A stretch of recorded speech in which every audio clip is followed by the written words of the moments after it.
오늘 이 시간은 좀 제목을 바꿔서 우리는 도움이 필요합니다 라는 제목으로 함께 은혜를 나누고자 합니다. 제가 이번 한 주 여기저기 뿌리면서 다닌 이야기 하나가 있어서 어떤 분들은 또 이야기를 두어 번 정도 들으신 분도 계실 텐데, 제가 원래 했던 말을 또 하고 그렇습니다. 제가 참 과묵해 보이잖아요. 집에서는 엄청 잔소리가 심한 아빠입니다. 남편이 갑자기 멋있어 보인다, 백내장. 오늘따라 남편 등에 엎혀보고 싶다, 골다공증. 걷다가 남편에게 기대고 싶다, 관절염. 남편을 보면 예전처럼 가슴이 콩당콩당 뛴다, 부정맥. 오늘따라 남편과 달달한 커피를 함께 나눠 먹고 싶다, 당뇨 초기. 남편 앞에서 나도 모르게 애교 섞인 목소리가 나온다, 뭘까요? 갑상선 질환. 의심되는 거예요. 우리 모두는 세월의 흐름 속에 이 모양 저 모양 건강의 어려움을 경험하죠.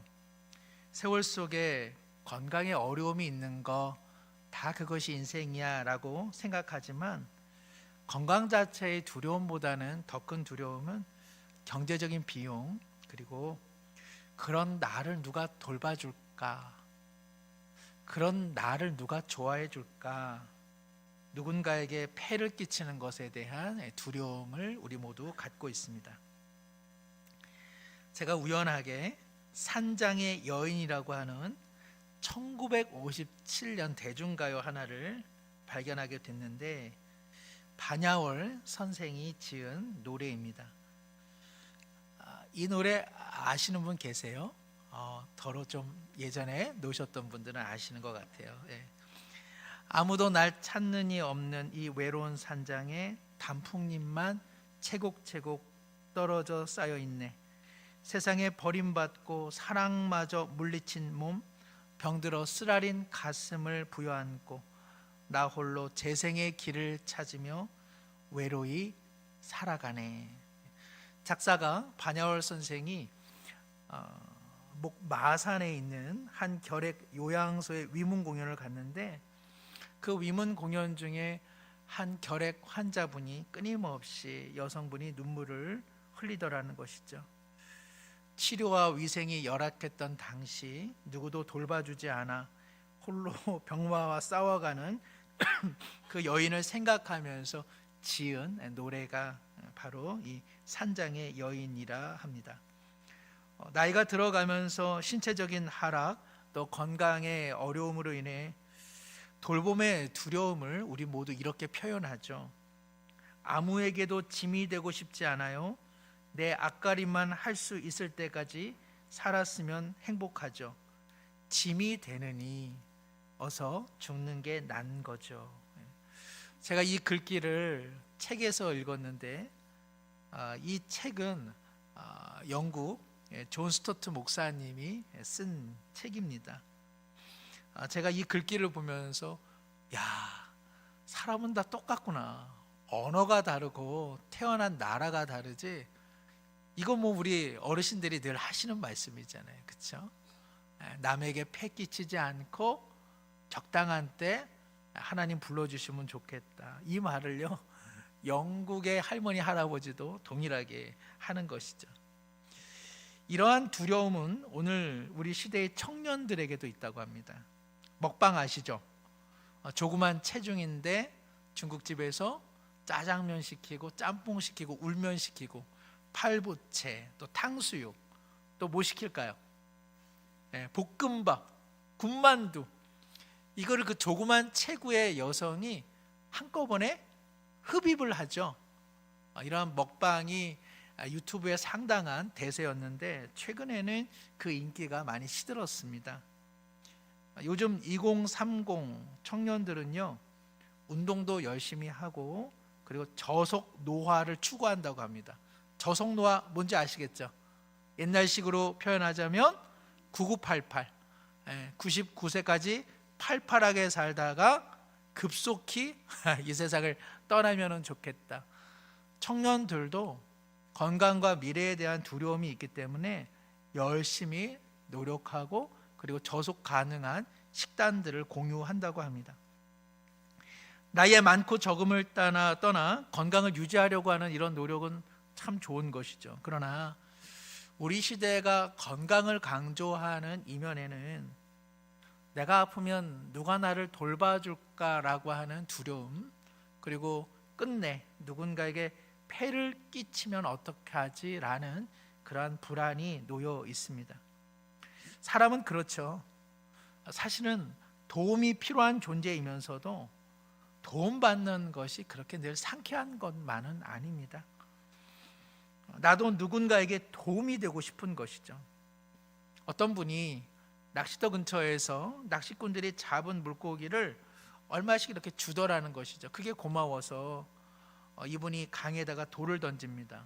낚시꾼들이 아니 고기 도망가는데 왜 돌을 던지냐 그랬더니 그 고기를 그쪽에다가 몰아주려고 돌을 던지는 겁니다. 그렇게 이야기를 했다고 합니다. 도움을 받는 사람도요, 매번 도움을 받는 것보다는 나도 누군가를 돕고 싶다, 도와주고 싶다, 그런 마음들 늘 갖고 있습니다. 우리가 다른 사람이 어려운 궁지에서 조금 헤어나와서 나 그때 어렸었잖아 라고 말하면 뭐라고 이야기하세요?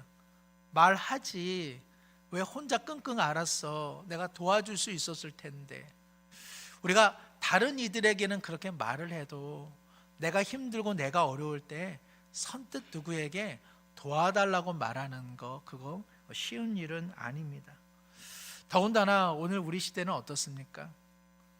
누가 도와달라고 이야기하면 그 도움을 요청하는 이들을 따뜻하게 보지 않고 갈수록 사회가 매정해져서 루저, 실패자, 게으르게 산 사람이 손 내민다라는 그런 인식을 갖고 있습니다. 오늘 본문 시편 70편 1절에 하나님이여 나를 건지소서, 여호와여 속히 나를 도우소서.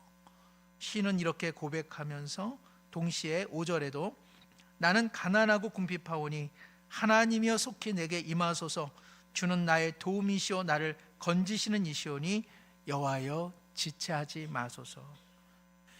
그는 하나님께 도움을 요청하고 있습니다.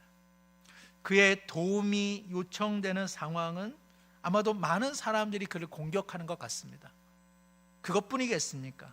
진리병, 현실, 미래에 대한 불안함, 그 속에서 우리는 언제나 하나님께 도움을 요청하는 존재로 살아갑니다. 사랑하는 성도 여러분, 하나님께 도움을 요청하는 것은 이상한 일이 아닙니다. 우리 모두는요, 취약하고 불완전한 존재로 이 세상을 살아가고 있기 때문에 그렇습니다. 하나님뿐 아닙니다. 우리는 다른 이들을 향하여 도와달라고 말하는 거 결코 나약한 모습 아닙니다. 우리 모두는 홀로 살아가라고 부름받은 것 아니라 하나님께 도움을 요청하고 다른 이들을 향하여 도움을 요청하고 그의 도움을 받아 사는 존재로 하나님께서 지어주셨기 때문에 그렇습니다.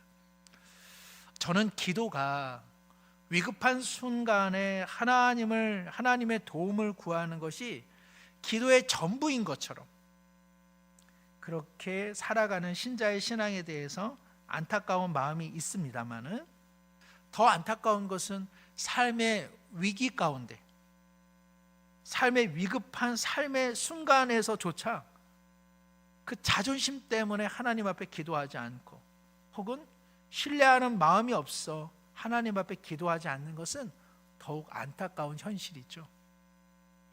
우리는 하나님의 도움 없이는 살 수 없습니다.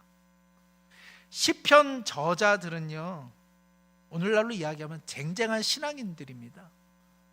그들의 의지는 어떤 면에서 우리보다 더 탁월할 수 있습니다. 그러나 그들은 하나님 앞에 탄식하고 하나님의 도움을 구하는 존재였습니다. 우리는요, 하나님의 도움 없이는 살 수 없는 존재입니다.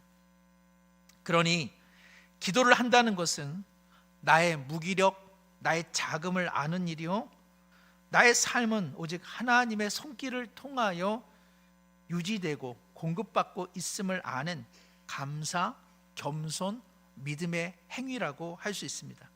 역으로 기도를 하지 않는 이유는 무엇일까요? 하나님에 대한 신뢰가 궁극적으로 없기 때문에 그렇습니다. 우리는 도움 주지 않을 사람에게는 말을 건네지를 않습니다. 기도하지 않는다라고 하는 것은 하나님 앞에 예배는 드릴지언정 큰 기대는 없는 것이고, 또한 하나님께서 혹여나 응답해 주시면 그 응답하신 것을 빌미로 해서 내게 무언가 요구하리라고 하는 그러한 마음이 그 기저에 깔려 있기 때문에 그렇습니다. 기도하지 않는다는 것은 하나님과 맞상대를 하면서 인생을 살아보겠다고 하는 교만한 마음이 그 기저에 깔려 있습니다. 우리 사람은요, 그런 존재입니다. 우리는 하나님께 뭔가 신세를 지는 것조차도 우리는 사실은 싫어합니다. 우리는 누구에게 도움을 받는 것보다는 내가 그를 도와주어서 내가 이렇게 누구를 도울 수 있는 사람이야 라는 위세를 갖는 것을 더 좋아하지, 누구에게 도움을 받는 것, 이런 것을 우리는 사실은 좋아하지를 않는 존재입니다. 우리는 하나님께도 그러한 태도를 보일 때가 있습니다. 하나님께 무슨 은혜를 입는 신세가 되느니 하나님께서 내 덕을 보고 계시지라는 생각을 은연중에 갖는 것이죠. 기도를 해야 이런 생각이 무너집니다. 기도를 해야 우리의 삶이 얼마나 하나님께 의존적으로 지음받고 살아가는 존재인지, 얼마나 우리가 취약한 존재고 깨지기 쉬운 존재인지를 우리는 기도의 자리에서 비로소 깨달을 수 있는 것입니다. 저는 요즘 우리 교회 성도님들이 기도를 하시는 분들은 기도를 하시고, 기도를 안 하시는 분들은 백날이 돼도 기도를 안 하시는구나 라는 것을 요즘 새로이 깨닫고 깊은 충격에 사로잡혀 있습니다. 기도를 하는 분들은 기도를 하는구나. 아하, 기도를 안 하시는 분들은 기도를 안 하시는구나. 놀라운 사실이죠. 이것을 이제서야 깨달았다는 게요. 기도는 무엇입니까? 기도는 하나님의 도움 없이는 저는 살 수 없는 인생입니다라고 하는 신앙 고백입니다. 마음의 기도에 무릎을 꿇으시고 하나님께 도와주시길 원합니다. 도와주시길 원합니다. 기도하는 우리 신자분들 다 되시기를 바랍니다. 무슨 선전처럼 이신전심 말하지 않아도 알아, 그런 쪼꼬파이, 그런 식의 그 신앙생활을 하시면 안 됩니다. 하나님께서 말하지 않으면 잘 모르세요. 이제는 마음과 힘과 뜻을 다해 자기 입술을 열어서 하나님께 기도하셔야 합니다. 마음과 뜻을 다해 올 한 해 기도의 씨앗을 뿌리시는 우리 수유중앙교회 모든 성도님들 되시기를 원합니다. 우리 교회 본관 마당에 조재원 장로님께서 기증한 LED 전광판이 있습니다. 제가 소년과 두더지와 여우와 말이라고 하는 유명한 동화 애니메이션을 2개월간 우리 목사님을 통해 잠시 띄워놨었는데, 뭐 성경 이야기도 좋습니다만은 교회로 발걸음을 옮기기 어려운 분들에게 작은 접촉점을 마련하기 위해서 따스한 내용의 영상물을 간혹 올립니다. 지나가시는 분들이요, 우리 교회 마당에 서서 때때로는 그 영상을 보는 분들도 계세요. 상당히 감동적입니다. 어린 소년 하나가 길을 잃었습니다. 길을 잃어 슬픔에 잠겨 있는 이 아이에게 두더지가, 그리고 여우와 그리고 말이 다가와 힘이 되어 주었습니다. 동시에 두더지와 여우와 말에게도 이 작은 소년이 힘이 되었습니다. 이 동화책에서 소년이 말에게 이렇게 질문합니다. 너 살아오면서 했던 말 중 가장 용기 있었던 말은 어떤 말이야? 그때 이 말이 대답합니다. 도와줘라는 말. 도와달라는 말은 이제 나는 포기할 거야 라는 말이 아니라 그거는 포기를 거부할 때 하는 말이지. 성도 여러분, 하나님께 도움을 요청하는 것은 포기하겠다라는 뜻이 아니라 하나님이 주신 이 생명, 하나님이 주신 이 삶의 자리를 저는 포기하지 않겠습니다라고 하는 의지의 고백인 것입니다. 누군가에게 힘들고 어려워 도와달라고 말하는 것은 그 사람이 인생을 포기하겠다는 뜻이 아니라 나 포기하지 않을 테니 도와줘, 나 힘을 내어 살고 싶어, 나 도와줘 라는 말이 되는 것이죠. 하나님께 도움을 요청하는 이들은 용기가 있는 이들이요, 또 누군가에게 도움을 요청하는 이도 용기가 있는 일이기에 하나님께서 그 도움을 마다하지 않으시고 우리도 가능하다면 누군가의 도움을 거절해서는 안 될 것입니다. 오늘 우리 시대를 규정하는 말 중 자유주의 혹은 신자유주의라는 말이 있습니다. 자유는 어떤 말이죠? 우리 중에 자유 싫어하는 분 아무도 없을 겁니다. 자유는 목숨을 걸고 지킬 만큼 소중하고 고귀한 가치입니다. 그러나 자유주의 혹은 신자유주의라고 하는 말은요, 꼭 그런 긍정의 의미만을 갖고 있지는 않습니다. 자유라고 하는 것은 각 개인의 선택을 존중하는 것이기는 하지만 여기서 말하는 자유는 너가 자유를 얻은 만큼 그 결과와 책임은 오로지 너의 몫이라고 말하는 것이 내포되어 있습니다. 당신이 여기서 장사를 하겠소? 장사를 하시오. 당신도 여기서 장사를 하겠소? 당신도 장사를 하시오. 그러나 누가 이윤을 더 많이 얻을런지는 당신들의 노력의 결과요, 그 책임은 우리에게 있지 않소. 조금 극단적으로 말씀드렸지만 오늘 우리의 사회 경제 체제가 그렇습니다. 누군가에게 도움을 요청하고 누군가에게 도움을 구하는 것은 당신이 그것을 하는 자유가 있었건만 결과를 내놓지 못한 것을 왜 우리에게 도움을 요청합니까? 라는 냉혹함으로 우리 사회를 몰아가고 있습니다. 그 피해를 우리 모두가 경험하고 있습니다. 1997년 IMF 사태 이후 신자유주의 물결이 대한민국을 휩쓸었고 지금도 그러한 형국에 놓여 있습니다. 잘 사는지는 모르겠습니다만 행복한 사람이 많이 없죠. 근 25년간 우리 사회의 중요한 담론은 치유입니다. 치유, 힐링, 마음의 상처를 어떻게 극복할 것인가. IMF 사태 이후 25년이 지난 지금까지도 책방에 가면 베스트셀러 다반사는 치유에 관한 내용들입니다. 너무 인생이 힘들어 고달프고 아픈 인생살이 어떻게 하면 위로를 받고 공감을 받고 치유와 힐링이 가능할까? 그것은 바로 오늘 우리 시대가 얼마나 살기 힘든 시대인가, 그것을 반증하는 내용입니다. 우리 성도님들께서는 오늘 우리 시대가 정상이라고 생각하십니까? 사람이 사람답게 살 수 있는 구조와 체제라고 생각을 하시는지요? 우리 시대는요, 다른 이들에게 도움을 받으면 그 사람을 실패자로 여기고 그리고 그 사람을 낙인 찍기를 잘합니다. 우리는 우리 자녀들에게도 이 약육강식의 밀림과 정글과 같은 이 시대상을 물려주고 있는 것 아니겠습니까? 그 단편적인 결과는 무엇이냐? 잘 아시는 것처럼 OECD 회원국 중 이미 우리 대한민국은 자살률이 최고입니다. 그리고 고독사가 급증하고 있습니다. 청소년부터 중년, 특히 5, 60대 그리고 노년층까지 전 세대가 자살률과 그리고 고독사가 급증하고 있고 전 세계의 유례를 찾아볼 수 없는 그런 불안한 시간들을 보내고 있습니다. 우리 시대가 얼마나 냉혹한지 이러한 내용이 있습니다. 부모를 책임져야 하는 인생은 흙수저이다. 부모를 책임지지 않아도 되는 인생은 동수저이다.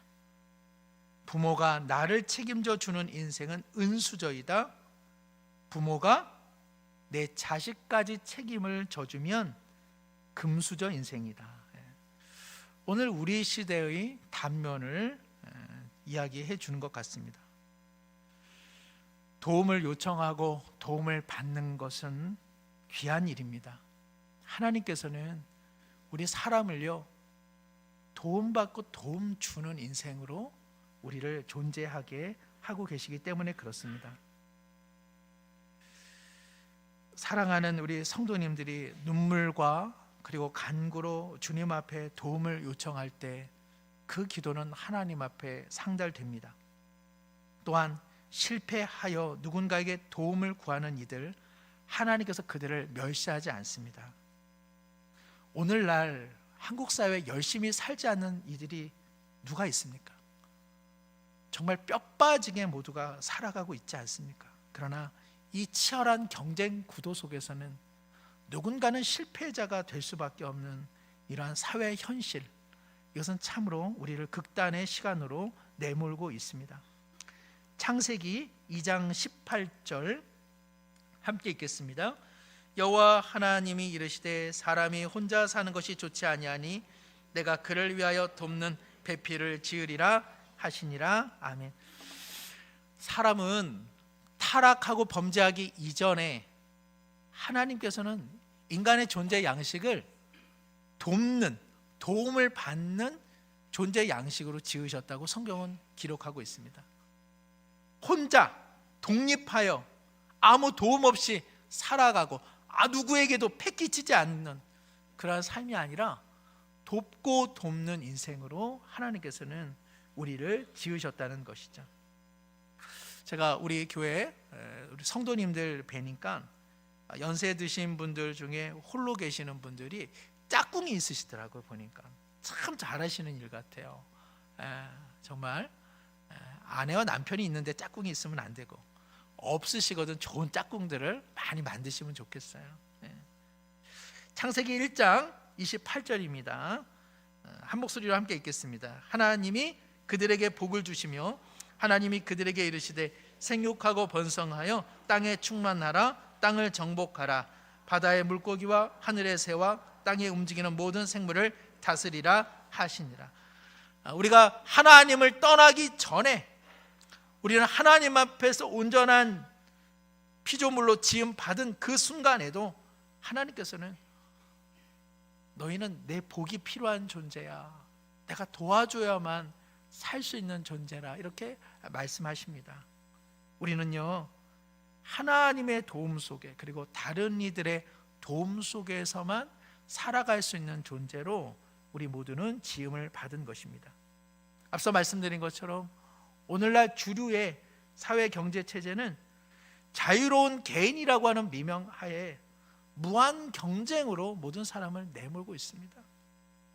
그리고 이러한 무한 경쟁에서 이상적인 인생의 모습은 독립된 모습, 스스로 노력하여 나 여기까지 왔소, 누구에게도 패기치지 않고 누구도 돕지 않고 혼자 우뚝 서 있는 인생을 오늘 우리 시대는 우상화하고 있습니다. 대단히 반성경적이고 비성경적입니다. 하나님의 도움 없이, 누군가의 도움 없이 그저 자신의 노력과 자신의 성실로 이 자리까지 왔으니 당신들도 당신의 노력으로 살아가라 말하는 것, 이것은 오늘 우리 시대의 죄의 산물입니다. 시편 68편 19절 우리 함께 읽겠습니다. 날마다 우리 짐을 지시는 주 곧 우리의 구원이신 하나님을 찬송할지로다. 우리는요, 하나님께 다 폐를 끼치며 사는 존재다, 성경은 이야기하고 있습니다. 우리는 하나님께 짐을 드리는 인생이다라고 성경은 이야기하고 있습니다. 우리 중에 스스로의 노력과 성실과 실력으로 오늘 이 자리에 이른 이들 아무도 없습니다. 하나님께서 그 무거운 우리의 삶의 짐을 대신 져주신 까닭에 오늘 우리가 존재하고 있는 것이죠. 마치 스스로의 노력과 성실과 실력과 믿음으로 여기에 이르렀다 생각하고 다른 이들 도움을 요청하는 이들을 폄하한다면 그것은 참으로 오만하고 거만한 삶의 자세입니다. 하나님께서는 우리 모두를 의존적 존재로 만드셨고 하나님을 의지하고 사람이 사람을 의지하는 것, 그것은 따스한 인생의 모습입니다. 우리의 삶을 보십시오. 우리 중에 누가 홀로 태어나 홀로 여기까지 자라온 인생이 누가 있습니까? 태어나 부모님과 어른들의 손길에 전적으로 의지하지 않았습니까? 어느 나이가 되면 우리는 우리를 의존하는 자녀를 돌보고 그리고 우리를 의존하는 부모님을 또한 돌봐야 되는 것 아닙니까? 우리 자신도 나이가 되면 우리 자녀에게 우리의 몸을 의탁해야 되고 그리고 다른 친구들에게 우리 몸을 의존해야 되는 것이죠. 하나님께서는 철저히 우리 인생을 독립의 존재가 아니라 하나님과 다른 사람에 의존하는 존재로 지음 받으셨습니다. 그러니까 연로하신 분들, 우리 자녀들에게 나 힘들어, 나 도와줘, 난 내 몸을 너에게 의존하겠어, 이것은 하나님의 뜻입니다. 그리고 우리는 그러한 부모님을 가슴 깊이 맞아들여야 됩니다. 이것을 가장 극명하게 나타내신 일, 예수님의 오시는 방식입니다. 예수님께서 이 땅에 오실 때 30살의 건장한 청년으로 이 땅에 오셨습니까? 아니죠. 깨어지기 쉽고 무너지기 쉬운 그야말로 아기 예수로 이 땅에 오셨습니다. 아기 예수님 태어나셔서 배고픈데 자신이 찬장에 가서 우유병 꺼내가지고 분유 타고 흔든 다음에 렌즈에다가 30초 돌리고 볼에다가 좀 대보고 이제 미지근하니 먹을만하네, 꿀떡꿀떡 드시고 이거 토 나올까? 손으로 등 치면서 꼭 트름 한번 하시고 그 다음에 한숨 주무시면서 아기 생활을 보내셨나요?